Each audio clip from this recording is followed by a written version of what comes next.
My name is Teresa Lockwood. I reside in Vineland, New Jersey, and I just heard not too long ago about some false ministers in this Vineland Nazarne Ramoth church. They are my persecutors, by the way, but they're talking about how God released them from ministry, and another minister, the senior pastor William Clay, is claiming that when God releases him from ministry, I'm sorry, we're never released from ministry.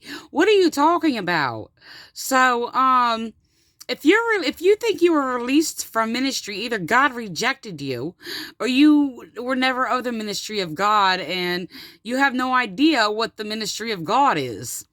Sorry, but our ministry is simply to speak truth and to do what is right, to serve others in word and deed, in everything we say and do.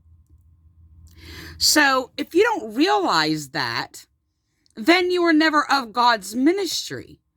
So even though you create burdens hard to bear, which God does not, only you persecutors do. Why? Because you're not of God's ministry.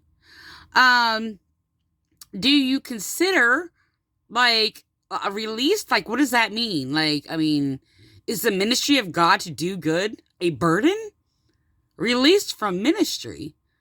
We don't get released from ministry. We're either in the Spirit of God in truth, and what we do and everything we do, in word and deed, is to speak truth. And yes, that would be me speaking truth against your false ministry.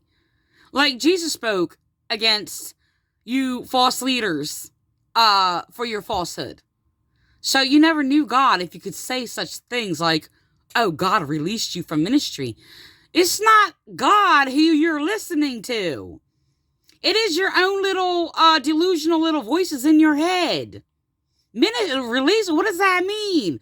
You want to sit there and defend yourself and sit there and be like, oh, well, from that area or that place, or God calls us to the kingdom of God. That's what he does.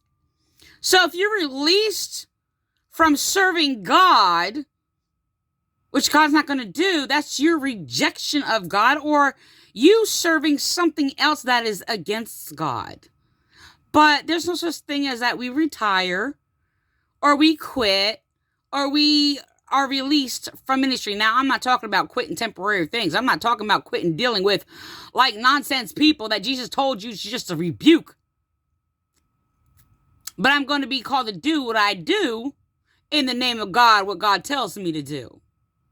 And that would be speaking the word of truth against your misleading false ministry and your lies. Just like Jesus did against people like you.